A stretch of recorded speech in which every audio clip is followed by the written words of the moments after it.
batti per queste 4 lire vigliacche fino alla morte. Dans ses films et au travers de portraits d'individus, Elio Petri rend compte des névroses de la société italienne post-Seconde Guerre mondiale. Et 9 ans après les jours comptés, Elio Petri dresse à nouveau le portrait d'un travailleur aliéné dont la classe ouvrière va au paradis. Per voi la luce del sole oggi non splenderà. Vi cuocerete al cottimo, 8 ore di cottimo e uscirete stanchi, svuotati, convinti di aver guadagnato la vostra giornata e invece sarete stati derubati, sì, derubati di 8 ore della vostra vita. Lulu Massa est l'ouvrier modèle de l'usine qu'il emploie. 12, 30. Cité en exemple par ses supérieurs, il est détesté de ses collègues. Solo questione di ritmo, dai. Tu sei un cornuto.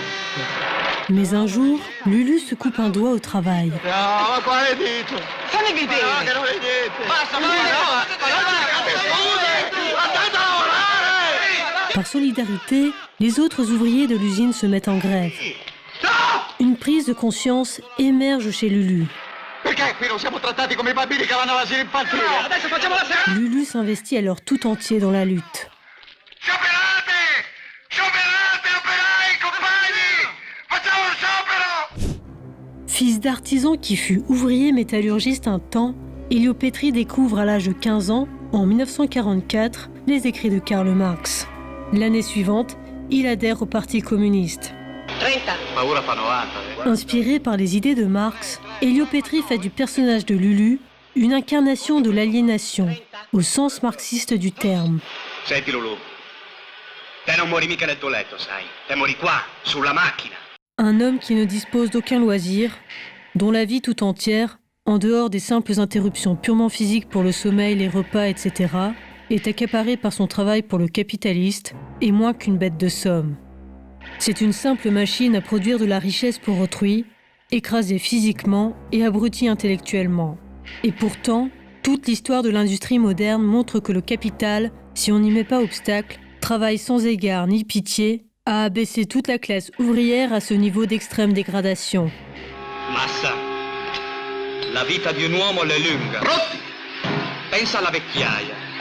Pensa quando avrai la spina dorsale spezzata, sì, ma dall'artrite, all'ospedale, con la broncopolmonite, mezzo cieco, sordo e senza un amico. Spacco in crepe. Spacco. Mais Elio Petri ne s'inscrit pas seulement dans la filiation du marxisme, mais aussi de la psychanalyse.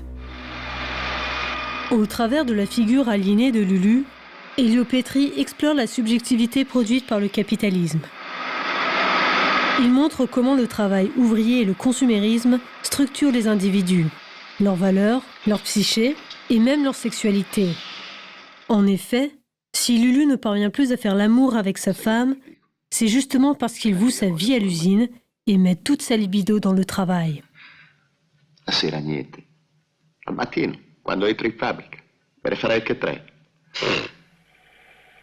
Usant de la distanciation brechtienne, l'acteur Gianmaria Volonté rend compte de l'aliénation de son personnage par une interprétation outrancière, démesurée et hallucinée.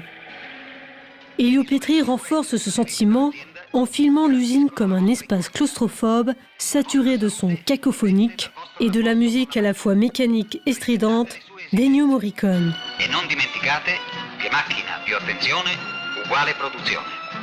Buon lavoro. In piedi, così produci la metà. Io ho la prostata. O marchi visita, o ti multo, o stai in piedi. Montrée comme une prison, l'usine évoque le concept d'institution disciplinaire de Michel Foucault. Mais l'usine est mise en parallèle avec une autre institution, l'asile, dans lequel Lulu vient rendre visite à un ancien collègue de son usine, Militina. No. A te ti piacerebbe di sapere che cazzo fabbrichiamo noi nella fabbrica? Questo lo so. A che servono tutti Io lo so. questi pezzi che fanno a milioni? De l'usine à l'asile, il n'y a qu'un pas. Le travail rend fou. Et Lulu, qui prend progressivement conscience de son aliénation suite à son accident, voit alors dans cet ancien collègue un reflet plus âgé de lui-même. Pensa che io un giorno incontrai l'ingegnere. Lo presi per il collo e gli dissi: ma mi dici che cazzo si fabbrica in questa fabbrica? Che cazzo servono questi impegni? Guarda che se no io t'ammazzo! Io chiamo l'infermiere! No, per me è permesso. Dans son combat, Lulu se heurte à des groupes qui ne parlent pas le même langage que lui. Qu'il s'agisse des étudiants révolutionnaires qui ne comprennent pas la condition ouvrière et refusent de voir Lulu comme un sujet, Il tuo è un caso individuale, personale, e non è questo che ci interessa. Noi vogliamo un discorso di classe. ou des syndicats réformistes qui ne parviennent pas à l'extraire de sa condition d'ouvrier, mais au contraire, à la retrouver. Lulu, hai visto?